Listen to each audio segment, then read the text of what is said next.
The House will come to order.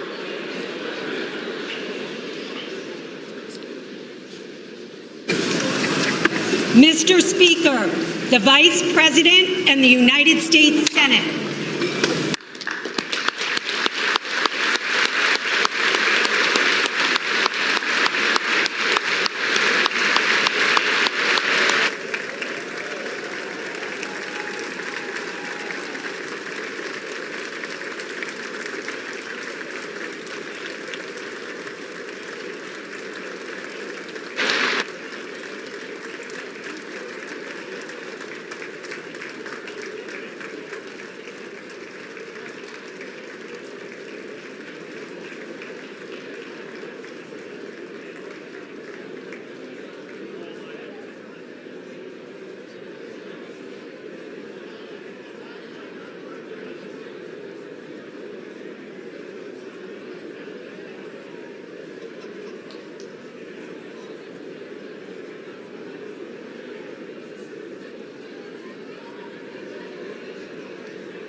The joint session will come to order.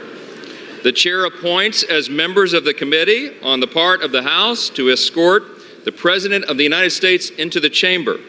The gentleman from Louisiana, Mr. Scalise. The gentleman from Minnesota, Mr. Emmer. The gentlewoman from New York, Ms. Stefanik. The gentleman from North Carolina, Mr. Hudson. The gentleman from Alabama, Mr. Palmer. The gentleman from Utah, Mr. Moore. The gentlewoman from Michigan, Mrs. McClain. The House will be in order. The House will be in order. The gentleman from Oklahoma, Mr. Cole. The gentleman from Pennsylvania, Mr. Reschenthaler. The gentleman from Kentucky, Mr. Rogers. The gentleman from New York, Mr. Jeffries.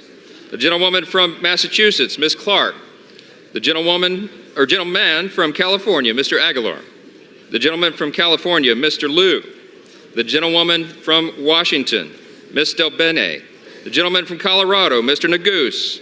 The gentlewoman from Illinois, Ms. Underwood. The gentlewoman from Texas, Ms. Escobar. The gentlewoman from Massachusetts, Ms. Trahan.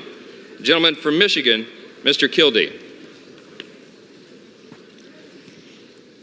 The President of the Senate, at the direction of that body, appoints the following senators as members of the committee on the part of the Senate to escort the President of the United States into the House chamber. The Senator from New York, Mr. Schumer. The Senator from Illinois, Mr. Durbin. The Senator from Washington, Mrs. Murray. The Senator from Michigan, Ms. Stabenow. The Senator from Minnesota, Ms. Klobuchar. The Senator from Virginia, Mr. Warner. The Senator from Wisconsin, Ms. Baldwin. The Senator from Kentucky, Mr. McConnell.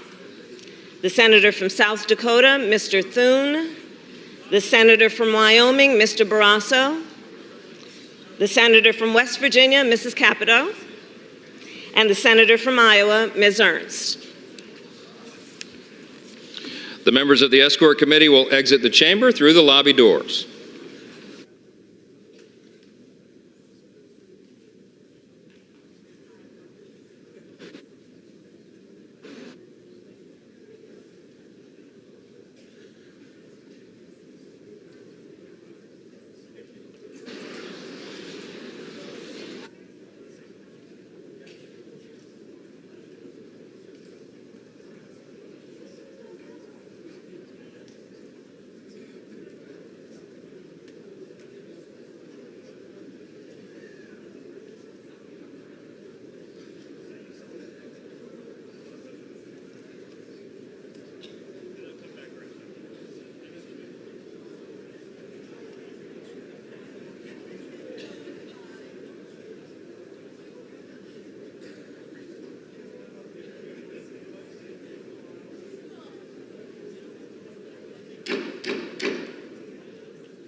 Mr. Speaker, the Dean of the Diplomatic Corps.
Justice and Associate Justices of the Supreme Court.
Mr. Speaker, the President's Cabinet.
Mr. Speaker, the President of the United States.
Moody.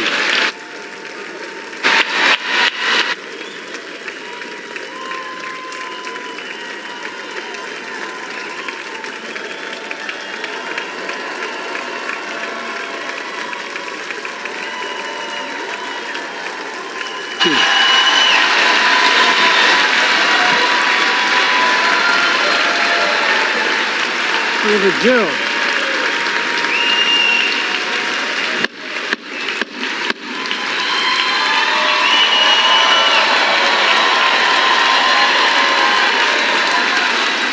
Good evening.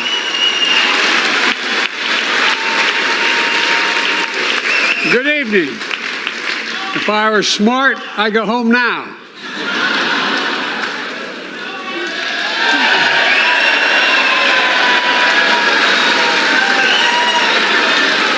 Mr. Speaker, Madam Vice President, members of Congress, my fellow Americans, in January 1941, Franklin Roosevelt came to this chamber to speak to the nation, and he said, "I address you at a moment unprecedented in the history of the Union. Hitler was on the march. War was raging in Europe. President Roosevelt's purpose was to wake up Congress and alert the American people that this was no ordinary time. Freedom and democracy were under assault in the world. Tonight, I come to this same chamber to address the nation. Now, it's we who face an unprecedented moment in the history of the Union. And yes, my purpose tonight is to wake up the Congress and alert the American people that this is no ordinary moment either. Not since President Lincoln and the Civil War have freedom and democracy been under assault at home as they are today. What makes our moment rare is that freedom and democracy are under attack both at home and overseas at the very same time. Overseas, Putin of Russia is on the march, invading Ukraine and sowing chaos throughout Europe and beyond. If anybody in this room thinks Putin will stop at Ukraine, I assure you he will not.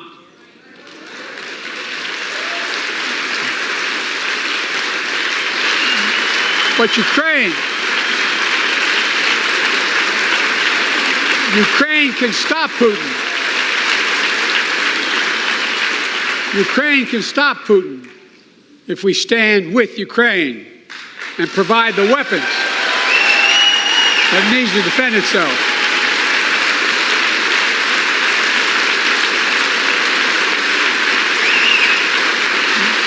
That is all.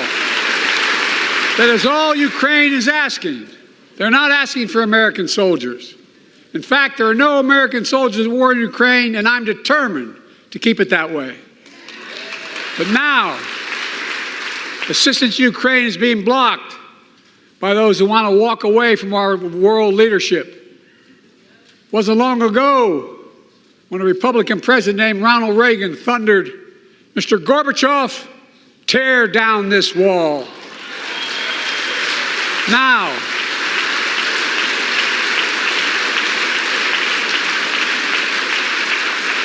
Now my predecessor, a former Republican president, tells Putin, quote, "Do whatever the hell you want."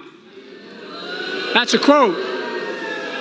A former president actually said that, bowing down to a Russian leader. I think it's outrageous, it's dangerous, and it's unacceptable.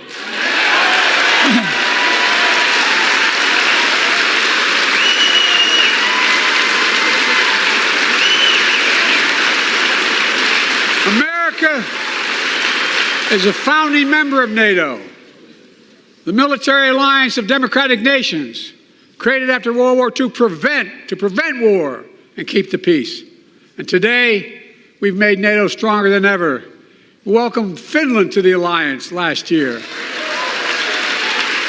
And just this morning, Sweden officially joined, and their minister is here tonight. Come here, stand up.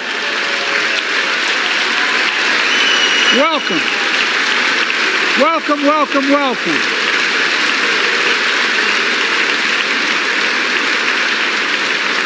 And they know how to fight.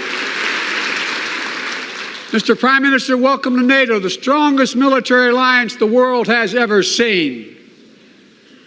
I say this to Congress, we have to stand up to Putin. Send me a bipartisan national security bill. History is literally watching. History is watching. If the United States walks away, it will put Ukraine at risk. Europe is at risk.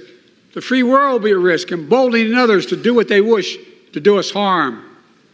My message to President Putin, who I've known for a long time, is simple. We will not walk away.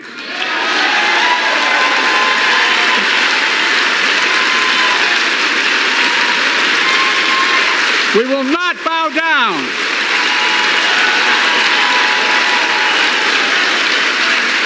I will not bow down.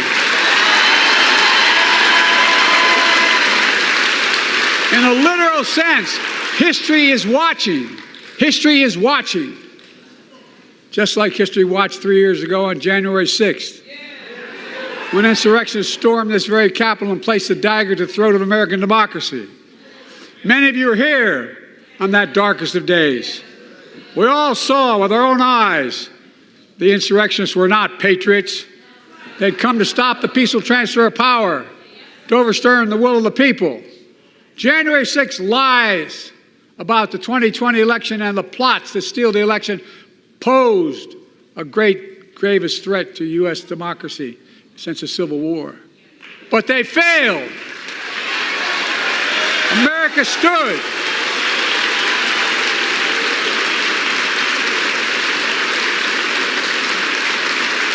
America stood strong and democracy prevailed. We must be honest. The threat to democracy must be defended. My predecessor and some of you here seek to bury the truth about January 6th. I will not do that. This is the moment to speak the truth and to bury the lies. Here's the simple truth. You can't love your country only when you win.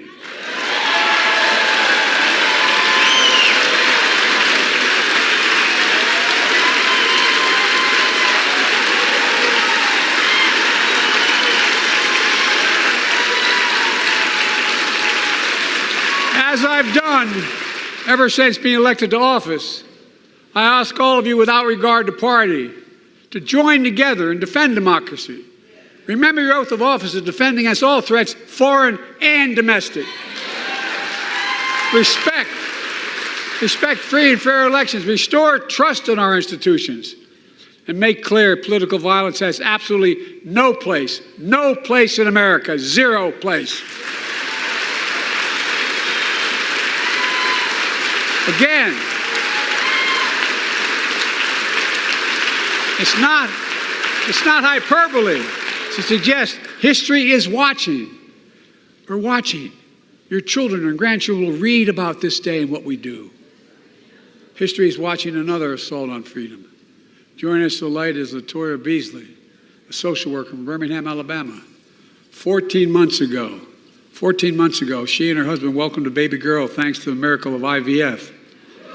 She scheduled treatments to have that second child, but the Alabama Supreme Court shut down IVF treatments across the state, unleashed by a Supreme Court decision overturning Roe v. Wade. She was told her dream would have to wait. What her family had got through should never have happened. Unless Congress acts, it could happen again. So tonight, let's stand up for families like hers. To my friends across the aisle, don't keep this waiting any longer. Guarantee the right to AVF. Guarantee it nationwide.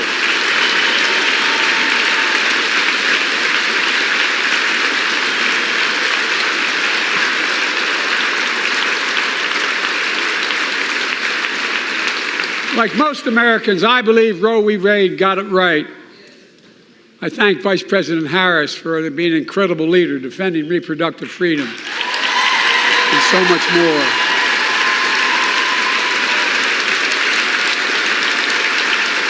Thank you. My predecessor came to office determined to see Roe v. Wade overturned. He's the reason it was overturned, and he brags about it. Look at the chaos that has resulted. Joining us tonight is Kate Cox, the wife and mother from Dallas. She's become pregnant again and had a fetus of a fatal condition. Her doctor told Kate that our own life and our ability to have children in the future were at risk if she didn't act. Because Texas law banned her ability to act, Kate and her husband had to leave the state to get what she needed. What her family got through should have never happened as well, but it's happening in too many others. There are state laws banning the freedom to choose, criminalizing doctors, forcing survivors of rape and incest to leave their states to get the treatment they need. Many of you in this chamber and my predecessor are promising to pass a national ban on reproductive freedom. My God, what freedom else would you take away? Look, it's a decision to overturn Roe v. Wade. The Supreme Court majority wrote the following, and with all due respect, justices, women are not without electoral power. Electoral or political power. You're about to realize just how much you're right about that.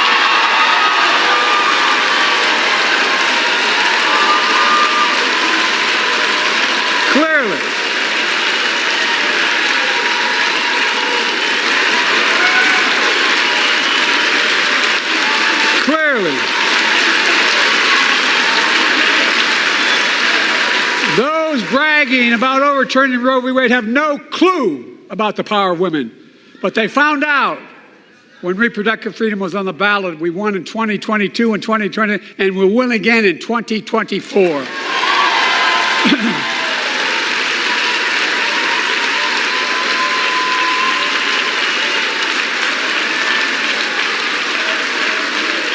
If you, the American people, send me a Congress that supports the right to choose, I promise you, I'll restore Roe v. Wade as the law of the land again.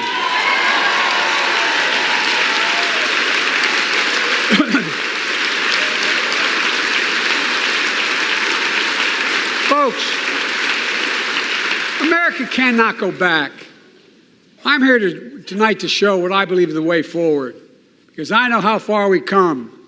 4 years ago next week, before I came to office, the country was hit by the worst pandemic and the worst economic crisis in a century.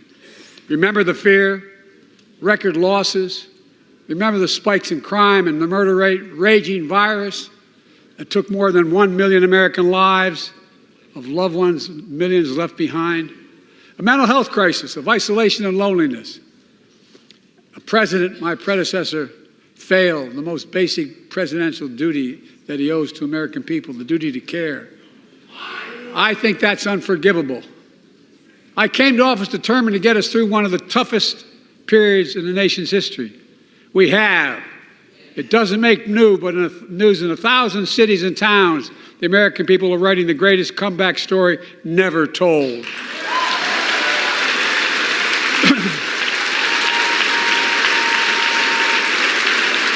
So let's tell the story here. Tell it here and now. America's comeback is building the future of American possibilities, building an economy from the middle out and the bottom up, not the top down, investing in all America, in all Americans, to make sure everyone has a fair shot, and we leave no one behind. The pandemic no longer controls our lives. The vaccines that saved us from COVID are now being used to beat cancer, turning setback into comeback. That's what America does. That's what America does.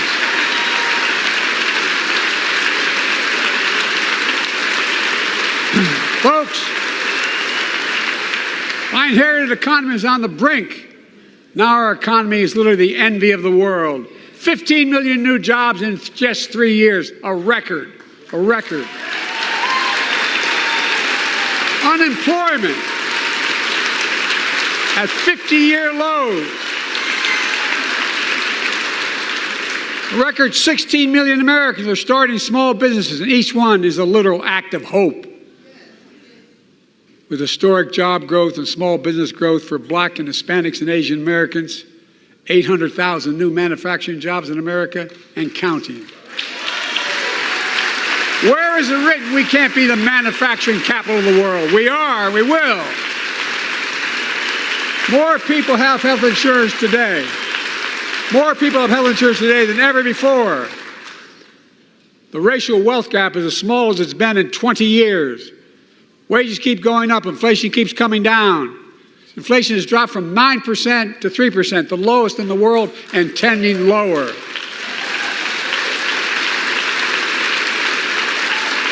The landing is and will be soft. And now, instead of importing foreign products and exporting American jobs, we're exporting American products and creating American jobs.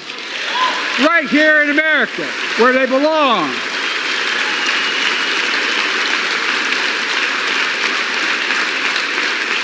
And it takes time, but the American people are beginning to feel it.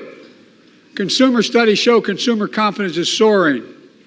Buy America has been the law of the land since the 1930s. Past administrations, including my predecessor, including some Democrats as well in the past, failed to buy American. Not anymore. On my watch, federal projects that you fund, like helping build American roads, bridges, and highways, will be made with American products and built by American workers.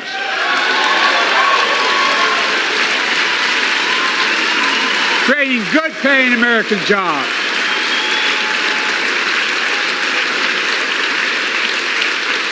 And thanks to our CHIPS and Science Act, the United States is investing more in research and development than ever before. During the pandemic, a shortage of semiconductors, chips, that drove up the price of everything from cell phones to automobiles. And by the way, we invented those chips right here in America. Well, instead of having to import them, private companies are now investing billions of dollars to build new chip factories here in America, creating tens of thousands of jobs. Many of those jobs paying $100,000 a year and don't require a college degree.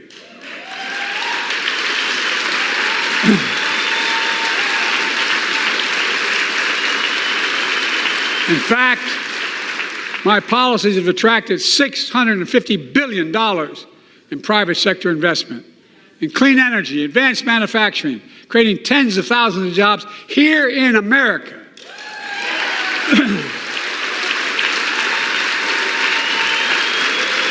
And thanks to our bipartisan infrastructure law, 46,000 new projects have been announced all across your communities. And by the way, I noticed some of you strongly voted against it, or they're cheering on that money coming in. I like it. I'm with you. I'm with you.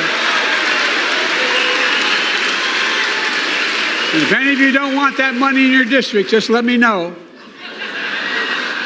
Modernizing our roads and bridges, ports and airports, public transit systems. Removing poisonous lead pipes so every child can drink clean water without risk of brain damage.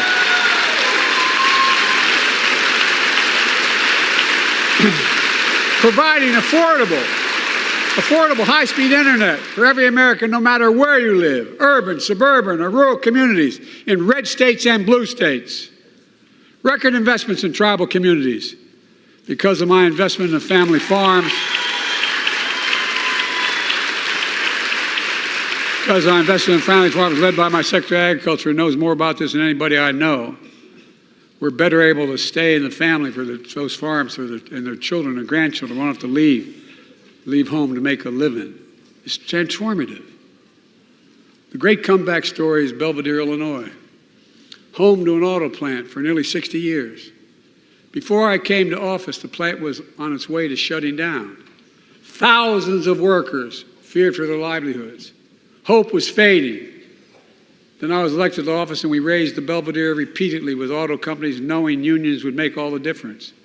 The UAW worked like hell to keep the plant open and get these jobs back, and together we succeeded.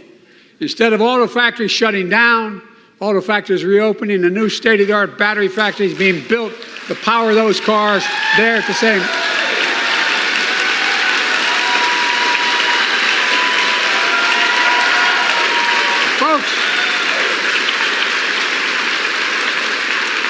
The folks of Belvidere, I say, instead of your town being left behind, your community is moving forward again. Because instead of watching auto jobs in the future go overseas, 4,000 union jobs with higher wages are building the future in Belvidere right here in America.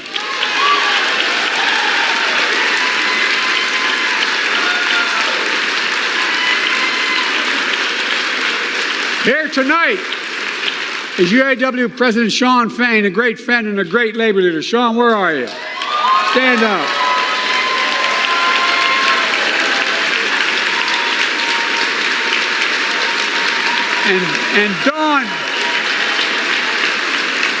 And Dawn Sims, a third-generation worker, UAW worker at Belvedere.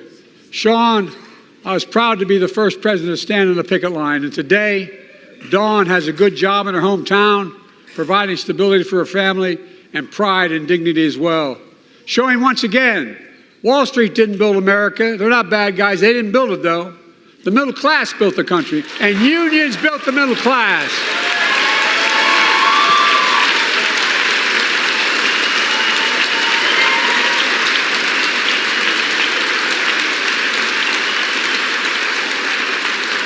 I say to the American people, when America gets knocked down, we get back up. We keep going. That's America.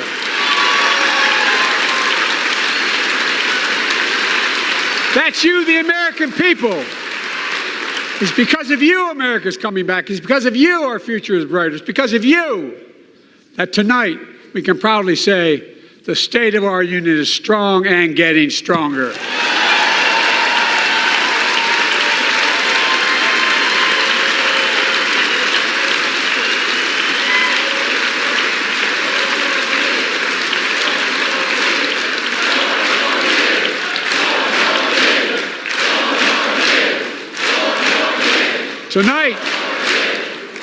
Tonight, I want to talk about the future of possibilities that we can build together. A future where the days of trickle-down economics are over and the wealthy and the biggest corporations no longer get all the tax breaks. And by the way, I understand corporations. I come from a state that has more corporations invested than every one of your states in the state of the United States combined. And I represented it for 36 years. I'm not anti-corporation, but I grew up in a home where trickle-down economics didn't put much on my dad's kitchen table. That's why I determined to turn things around so middle class does well. When they do well, the poor go way up and the wealthy still do very well. We all do well. And there's more to do to make sure you're feeling the benefits of all we're doing. Americans pay more for prescription drugs than anywhere in the world. It's wrong, and I'm ending it.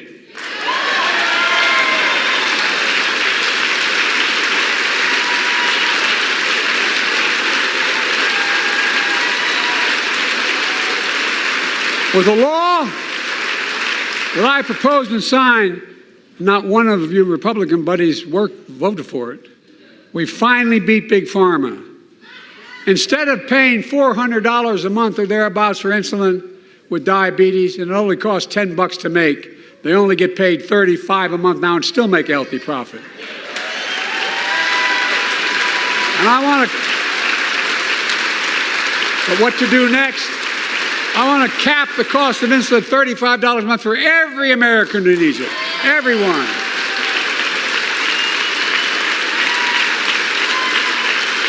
For years, people have talked about it, but finally we got it done and gave Medicare the power to negotiate lower prices on prescription drugs, just like the VA is able to do for veterans. That's not just saving seniors money, it's saving taxpayers money. We cut the federal deficit by $160 billion. Because Medicare will no longer have to pay those exorbitant prices to Big Pharma. This year, Medicare is negotiating lower prices for some of the costliest drugs on the market to treat everything from heart disease to arthritis. It's now time to go further and give Medicare the power to negotiate lower prices for 500 different drugs over the next decade. They're making a lot of money, guys. And they'll still be extremely profitable. Will not only save lives, it will save taxpayers another $200 billion. Starting next year, the same law caps total prescription drug costs for seniors on Medicare at $2,000 a year, even for expensive cancer drugs that cost $10,000, $12,000, $15,000. Now I want to cap prescription drug costs at $2,000 a year for everyone. Folks, I'm going to get in trouble for saying that, but if you want to get an Air Force One and fly to Toronto, Berlin, Moscow, even Moscow, probably. And bring your prescription with you, and I promise you I'll get it for you for 40% the cost you're paying now. Same company, same drug, same place. Folks, the Affordable Care Act, the old Obamacare, is still a very big deal.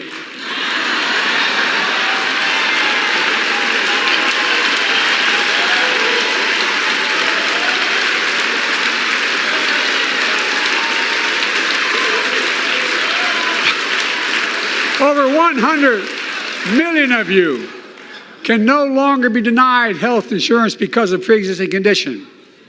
But my predecessor, and many in this chamber, want to take this prescription drug away by repealing the Affordable Care Act. I'm not going to let that happen.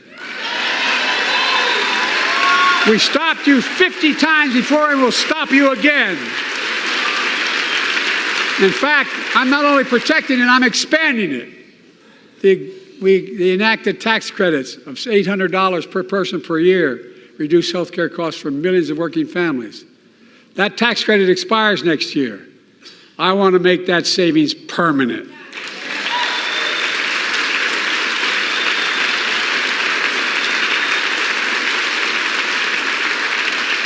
To state the obvious, women are more than half our population. But research on women's health has always been underfunded. That's why we're launching the first ever White House initiative on women's health research, led by Jill, doing an incredible job as First Lady.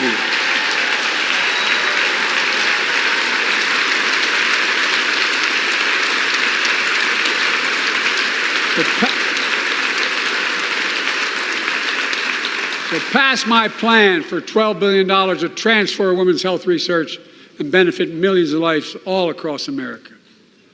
I know the cost of housing is so important to you. If inflation keeps coming down, mortgage rates will come down as well, and the Fed acknowledges that. But I'm not waiting. I want to provide an annual tax credit that will give Americans $400 a month for the next 2 years as mortgage rates come down, to put toward their mortgages when they buy their first home or trade up for a little more space. Just for 2 years.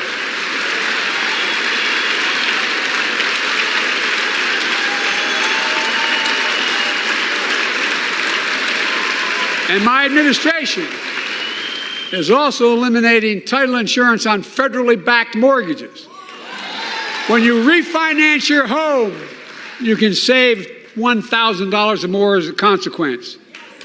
For millions of renters, we're cracking down on big landlords who use antitrust law, who break antitrust laws by price fixing and driving up rents. We've cut red tape so builders can get federally financing, which is already helping build a record 1.7 million new housing units nationwide. Now pass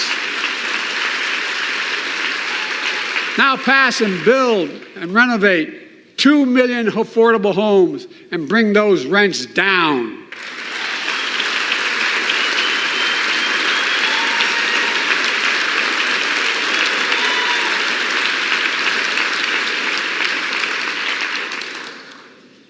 To remain the strongest economy in the world, we need to have the best education system in the world. And I suspect all of you, want to give every child, a good start by providing access to preschool for 3 and 4 years old. You know, I think I pointed out last year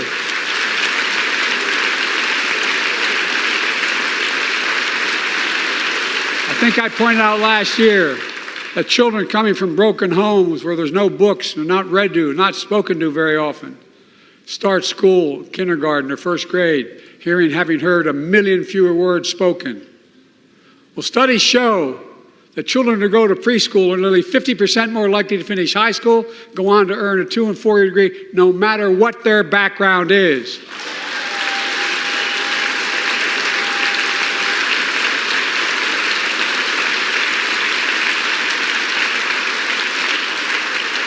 I met a year and a half ago with the leaders of the Business Roundtable.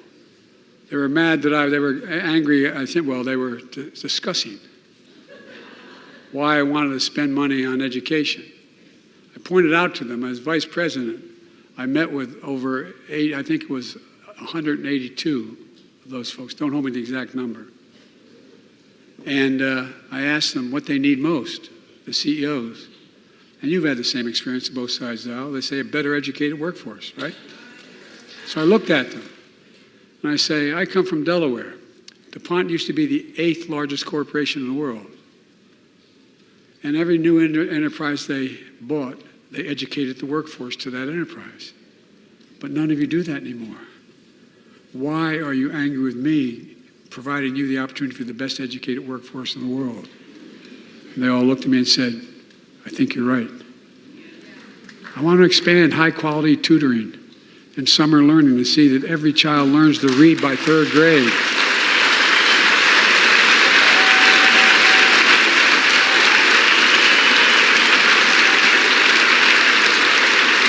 I'm also connecting local businesses and high schools so students get hands-on experience and a path to good paying job whether or not they go to college. And I want to make sure the college is more affordable.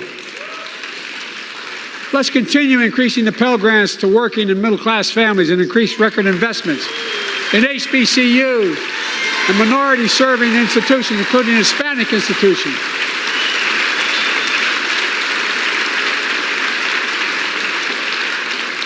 When I was told I couldn't universally just change the way in which we dealt with student loans, I fixed 2 student loan programs that already existed to reduce the burden of student debt for nearly 4 million Americans, including nurses, firefighters, and others in public service. Like Keenan Jones, a public educator from Minnesota, who's here with us tonight. Keenan, where are you? Keenan, thank you. He's educated hundreds of students so they can go to college. Now he's able to help, after debt forgiveness, get his own daughter to college.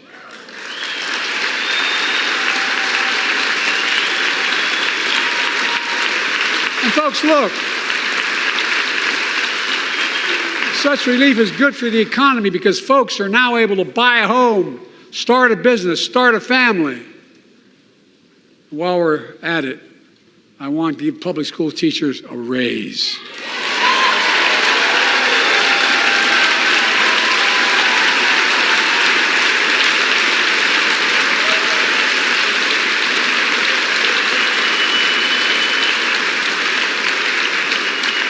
And by the way, the first couple of years, we cut the deficit. Now, let me speak to the question of fundamental fairness for all Americans.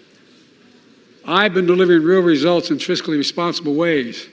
We've already cut the federal deficit. Over $1 trillion.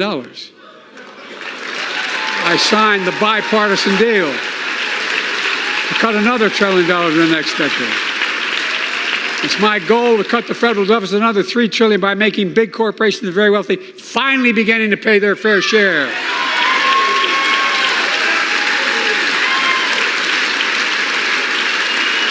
Look, I'm a capitalist. If you want to make or can make $1 million or millions of bucks, that's great. Just pay your fair share in taxes. A fair tax code is how we invest things to make this country great. Healthcare, education, defense, and so much more. But here's the deal. The last administration enacted a $2 trillion tax cut, overwhelmingly benefit the top 1%, the very wealthy and the biggest corporations, and exploded the federal deficit. They added more to the national debt than any presidential term in American history. Check the numbers. Folks at home, does anybody really think the tax code is fair? No. Do you really think the wealthy and big corporations need another $2 trillion tax break? No. I sure don't. I'm going to keep fighting like hell to make it fair. Under my plan, nobody earning less than $400,000 a year will pay an additional penny in federal taxes. Nobody, not one penny. And they haven't yet. In fact, The child tax credit I passed during the pandemic cut taxes for millions of working families and cut child poverty in half. Restore that child tax credit. No child should go hungry in this country. The way to make the tax code fair is to make big corporations and the very wealthy begin to pay their fair share.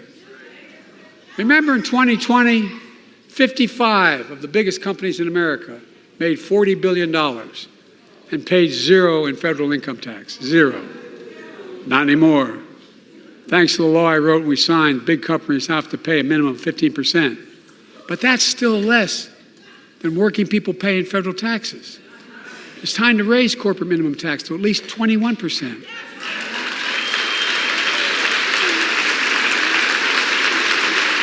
So every big corporation finally begins to pay their fair share. I also want to end tax breaks for big pharma, big oil, private jets, massive executive pay when it's only supposed to be $1 million that could be deducted. They can pay them $20 million if they want, but deduct $1 million. End it now. You know, there are 1,000 billionaires in America. You know what the average federal tax is for those billionaires? No. They're making great sacrifices, 8.2%. That's far less than the vast majority of Americans pay.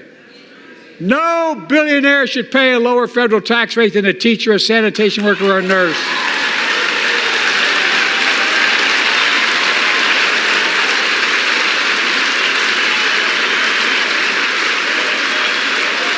I propose a minimum tax for billionaires of 25%, just 25%.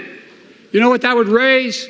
That would raise $500 billion over the next 10 years. And imagine what that could do for America. Imagine a future with affordable child care. Millions of families can get they need to go to work to help grow the economy. Imagine a future with paid leave, because no one should have to choose between working and taking care of their sick family member. Imagine the future of home care and elder care, and people living with disabilities so they can stay in their homes and family caregivers can finally get the pay they deserve. Tonight, let's all agree once again to stand up for seniors. Many of my friends on the other side of the aisle want to put Social Security on the chopping block. If anyone here tries to cut Social Security, Medicare, or raise the retirement age, I will stop you.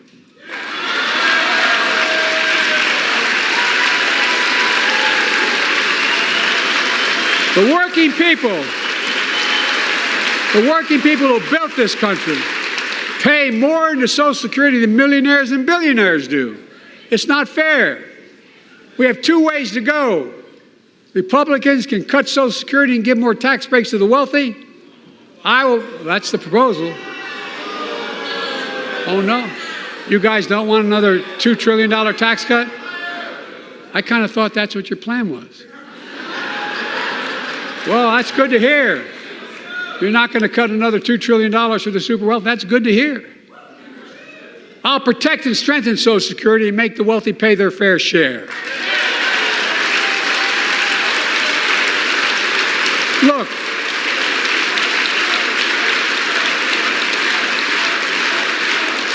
too many corporations raise prices to pad their profits, charging more and more for less and less. That's why we're cracking down on corporations that engage in price gouging and deceptive pricing, from food to healthcare to housing. In fact, the snack companies think you won't notice if they change the size of the bag and put a hell of a lot fewer, same size bag, put fewer chips in it. No, I'm not joking. It's called shrinkflation. Pass Bobby Casey's bill and stop this. I really mean it.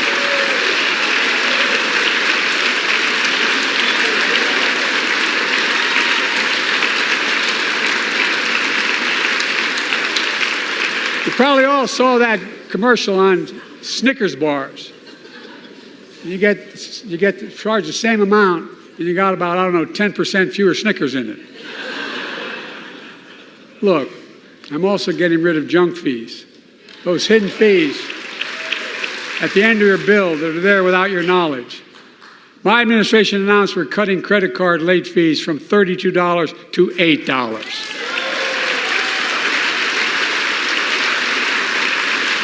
Banks and credit card companies are allowed to charge what it costs them to instigate the collection. And that's more, a hell of a lot, like $8 and 30-some dollars. They don't like it. The credit card companies don't like it. But I'm saving American families $20 billion a year with all the junk fees I'm eliminating. Folks at home,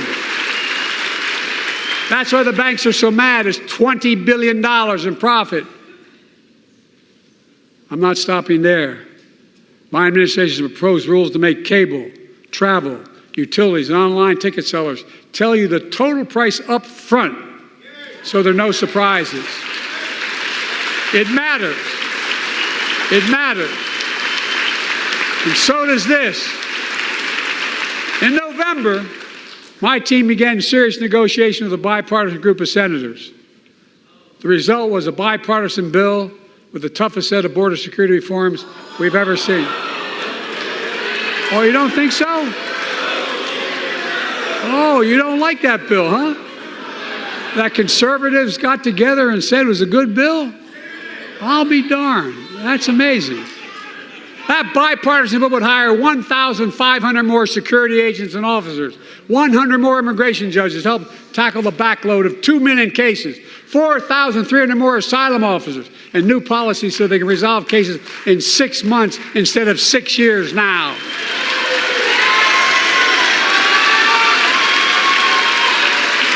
What are you against? 100 more high-tech drug detection machines to significantly increase the ability to screen and stop vehicles smuggling fentanyl into America. That's killing thousands of children. This bill would save lives and bring order to the border. It will also give me and any new president new emergency authority to temporarily shut down the border when the number of migrants at the border is overwhelming. The Border Patrol Union has endorsed this bill. The Federal Chamber of Commerce is, yeah. You're saying low. Look at the facts. I know you know how to read.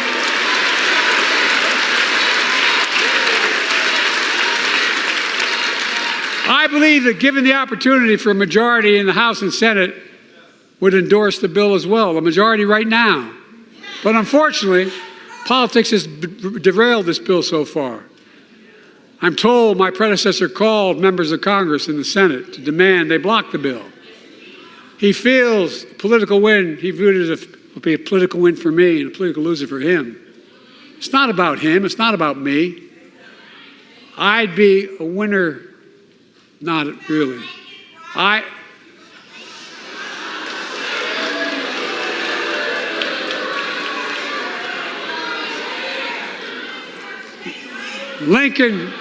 Lincoln Riley, an innocent young woman who was killed by an illegal. That's right. But how many of the thousands of people being killed by illegals? To her parents, I say, my heart goes out to you, having lost children myself. I understand. But look, if we change the dynamic at the border, people pay these smugglers $8,000 to get across the border because they know if they get by and let into the country, it's 6 to 8 years before they have a hearing. And it's worth taking the chance of the $8,000. But if it's only 6 weeks, the idea is it's highly unlikely that people will pay that money and come all that way knowing that they'll be able to be kicked out quickly. Folks, I would respectfully suggest my Republican friends owe it to the American people, get this bill done. We need to act now.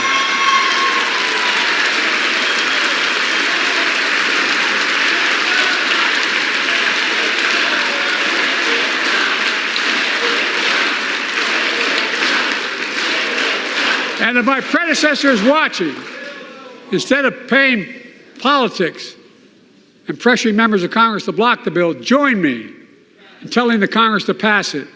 We can do it together, but that's what he apparently here's what he will not do. I will not demonize immigrants saying they are poison in the blood of our country.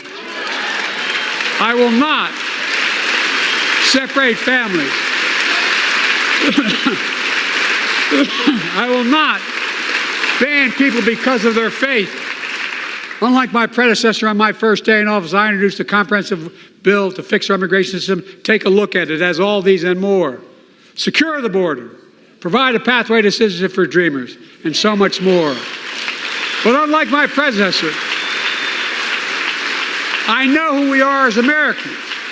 We're the only nation in the world with a heart and soul that draws from old and new. Home to Native Americans, and ancestors have been here for thousands of years. Home to people of from every place on earth. They came freely. Some came in chains. Some came when famine struck, like my ancestral family in Ireland. Some to flee persecution, to chase dreams that are impossible anywhere but here in America. That's America. And we all come from somewhere, but we're all Americans.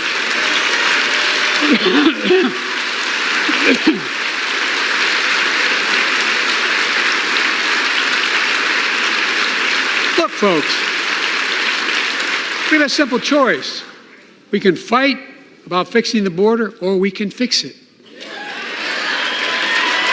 I'm ready to fix it. Send me the border bill now.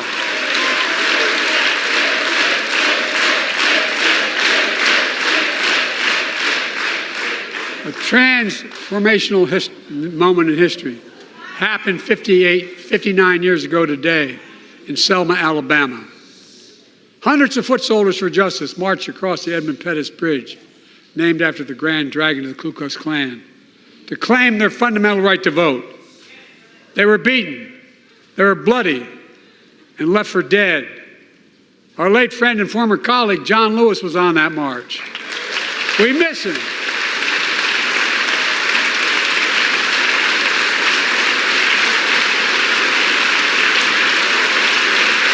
But joining us tonight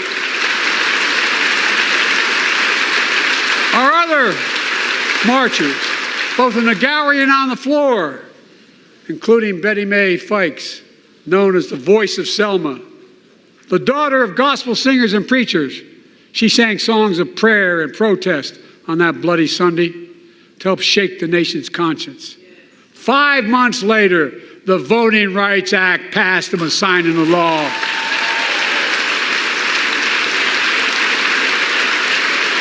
Thank you. Thank you, thank you, thank you.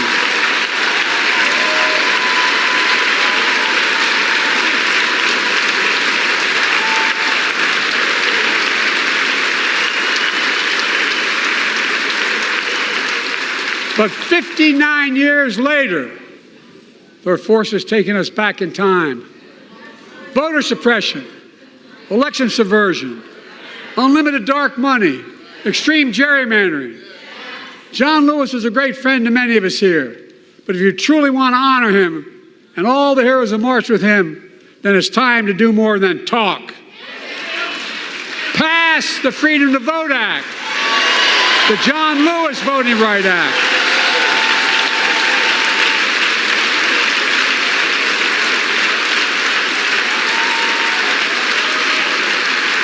And stop denying another core value of America, our diversity across American life. Banning books, it's wrong. Instead of erasing history, let's make history. I want to protect fundamental rights. Pass the Equality Act. And my message to transgender Americans, I have your back. Pass the PRO Act for workers' rights. Raise the federal minimum wage, because every worker has a right to a decent living more than $7 an hour.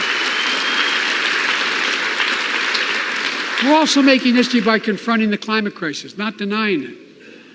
I don't think any of you think there's no longer a climate crisis. At least I hope you don't. I'm taking the most significant action ever on climate in the history of the world. I'm cutting our carbon emissions in half by 2030, creating tens of thousands of clean energy jobs like the IBEW work is building and installing 500,000 electric vehicle charging stations. Conserving 30% of America's lands and waters by 2030. And taking action on environmental justice fence line communities smothered by the legacy of pollution. And patterned after the Peace Corps and AmeriCorps, I launched the Climate Corps to put 20,000 young people to work in the forefront of our clean energy future. I'll triple that number in a decade.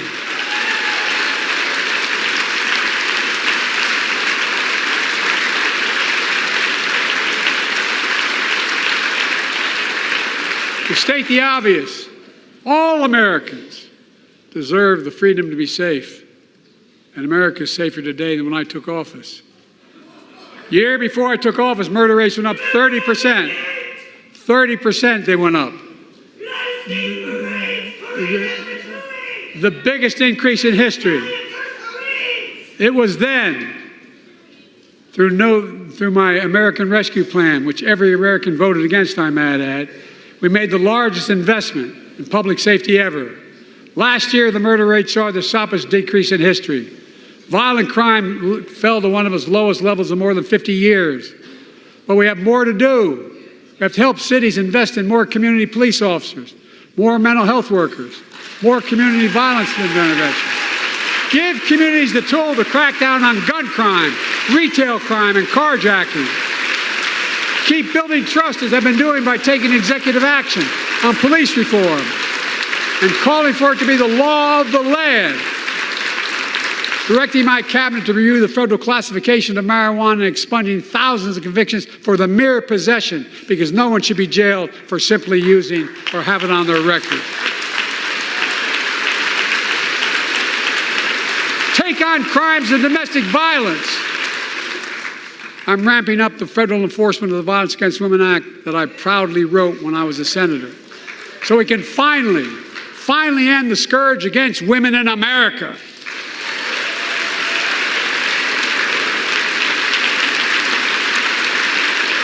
There are other kinds of violence I want to stop. With us tonight is Jasmine, whose 9-year-old sister Jackie was murdered with 21 classmates and teachers in an elementary school in Uvalde, Texas. Very soon after that happened, Jill and I went to Uvalde for a couple of days. We spent hours and hours with each of the families. We heard their message, so everyone in this room, in this chamber, could hear the same message. The constant refrain, and I was there for hours meeting with every family. They said, do something. Do something. Well, I did do something by establishing the first ever Office of Gun Violence Prevention in the White House, that the Vice President is leading the charge. Thank you for doing it. Meanwhile,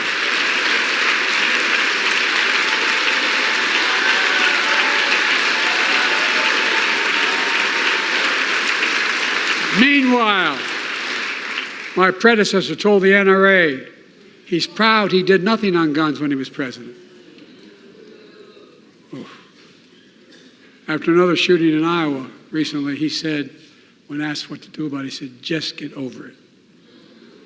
There's his quote, just get over it.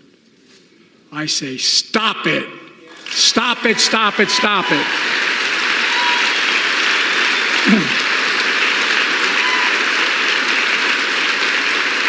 I'm proud we beat the NRA when I signed the most significant gun safety law in nearly 30 years because of this Congress. We now must beat the NRA again. I'm demanding a ban on assault weapons and high-capacity magazines. Pass universal background checks. None of this. I taught the Second Amendment for 12 years. None of this violates the Second Amendment or vilifies responsible gun owners. You know, as we manage challenges at home, we're also managing crises abroad, including in the Middle East. I know the last 5 months have been gut-wrenching for so many people, for the Israeli people, for the Palestinian people, and so many here in America. This crisis began on October 7th with a massacre by a terrorist group called Hamas, as you all know. 1,200 innocent people, women and girls, men and boys, slaughtered after enduring sexual violence.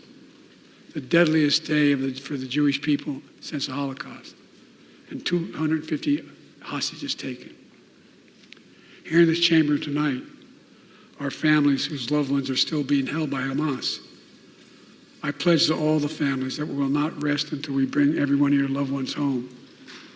We also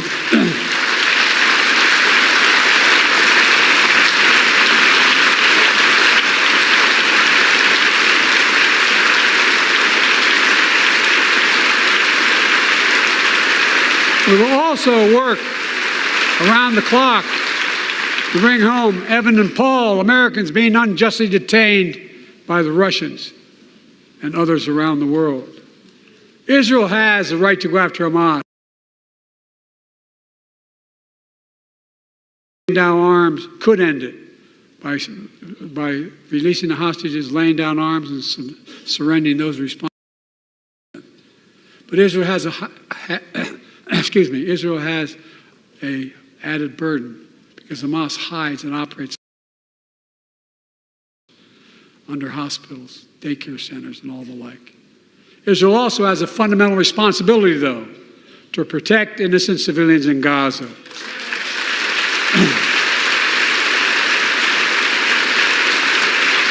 This war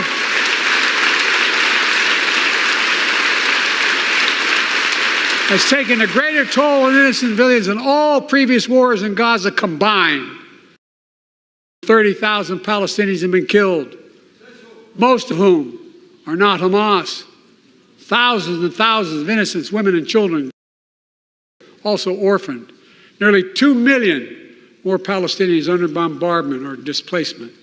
Homes destroyed, neighborhoods in rubble, cities in ruin. Families without food, water, medicine. It's heartbreaking. I've been working nonstop to establish an immediate ceasefire that would last for 6 weeks to get all the prisoners released, all the hostages released, to get the hostages home and ease the intolerable and humanitarian crisis and build toward an enduring, something more enduring. The United States has been leading international efforts to get more humanitarian assistance to Gaza. Tonight, I'm directing the U.S. military to lead an emergency mission to establish a temporary pier in the Mediterranean on the coast of Gaza that can receive large shipments carrying food, water, medicine, and temporary shelters. No U.S. boots will be on the ground. A temporary pier will enable a massive increase in the amount of humanitarian assistance getting into Gaza every day.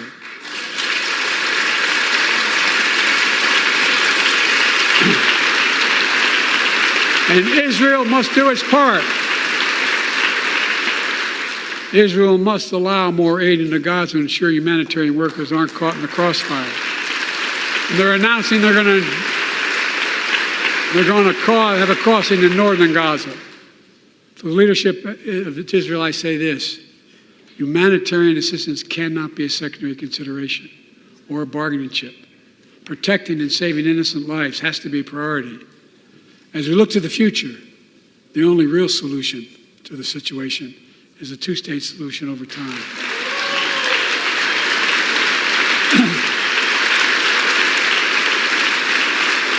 And I say this as a lifelong supporter of Israel. My entire career, no one has a stronger record with Israel than I do. I challenge any of you here. I'm the only American president of Israel in wartime. But there is no other path that guarantees Israel's security and democracy. There is no other path that guarantees Palestinians can live in peace with peace and dignity. And there's no other path that guarantees peace between Israel and all of its neighbors, including Saudi Arabia, with whom I'm talking. Creating stability in the Middle East also means containing the threat posed by Iran. That's why I built a coalition of more than a dozen countries to defend international shipping and freedom of navigation in the Red Sea. I've ordered strikes to degrade the Houthi capability and defend U.S. forces in the region. As Commander-in-Chief, I will not hesitate to direct further measures to protect our people and our military personnel.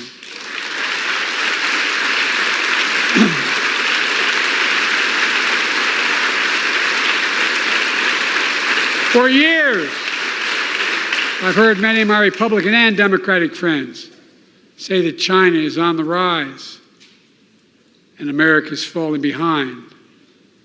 They've got it backwards. I've been saying it for over 4 years, even when I wasn't president. America's rising. We have the best economy in the world. And since I've come to office, our GDP is up, our trade deficit with China is down to the lowest point in over a decade. And we're standing up against China's unfair economic practices. We're standing up for peace and stability across the Taiwan Straits. I've revitalized our partnership and alliance in the Pacific. India, Australia, Japan, South Korea, the Pacific Islands. I've made sure that the most advanced American technologies can't be used in China, not allowing to trade them there. Frankly, for all this tough talk on China, it never occurred to my predecessor to do any of that. I want competition with China, not conflict. And we're in a stronger position to win the conflict of the 21st century against China than anyone else, for that matter, than any time as well. Here at home, I've signed over 400 bipartisan bills, but there's more to pass my unity agenda. Strengthen penalties on fentanyl trafficking. You don't want to do that, huh? Pass bipartisan privacy legislation to protect our children online. Harness the promise of AI to protect us from peril. Ban AI voice impersonations and more. And keep our truly sacred obligation to train and equip those we send into harm's way and care for them and their families when they come home and when they don't.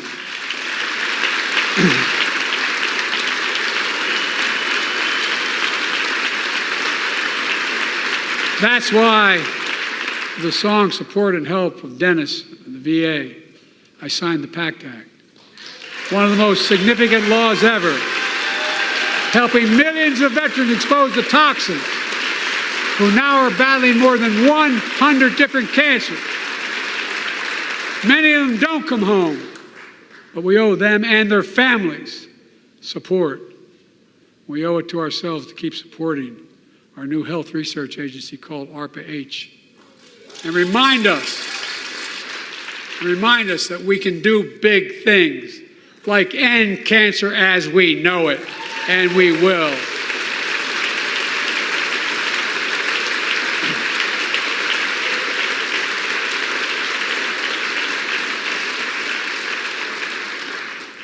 Let me close with this. Yay!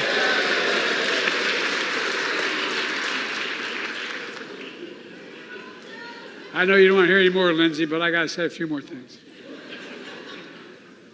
I know it may not look like it, but I've been around a while. When you get to be my age, certain things become clearer than ever. I know the American story. Again and again, I've seen the contest between competing forces in the battle for the soul of our nation. Between those who want to pull America back to the past and those who want to move America into the future. My lifetime has taught me to embrace freedom and democracy, a future based on core values that have defined America: honesty, decency, dignity, equality, to respect everyone, to give everyone a fair shot, to give hate no safe harbor.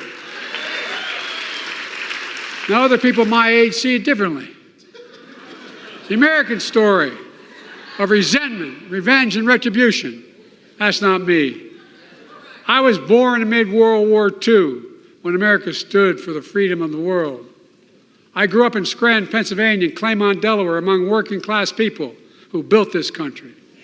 I watched in horror as two of my heroes, like many of you did, Dr. King and Bobby Kennedy, were assassinated. And their legacies inspired me to pursue a career in service. I left the law firm and became a public defender because my city of Wilmington was the only city in America occupied by the National Guard after Dr. King was assassinated because of the riots. And I became a county councilman almost by accident. I got elected to the United States Senate when I had no intention of running at age 29. Then vice president, or our first black president. now President, to the first women Vice President.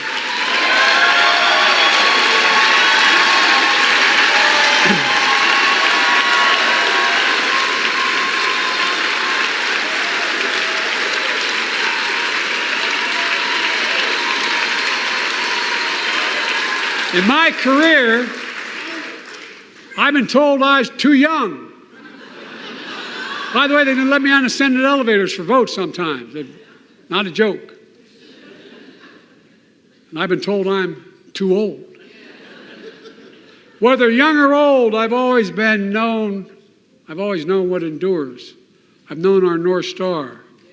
The very idea of America is that we're all created equal and deserve to be treated equally throughout our lives. We've never fully lived up to that idea, but we've never walked away from it either. And I won't walk away from it now. I'm optimistic. I really am. I'm optimistic, Nancy.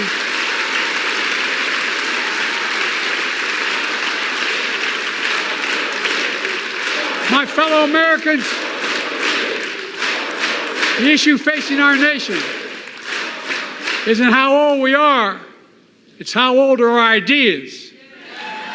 Hate, anger, revenge, retribution are the oldest of ideas. But you can't lead America with ancient ideas that only take us back. You lead America, the land of possibilities. You need a vision for the future and what can and should be done.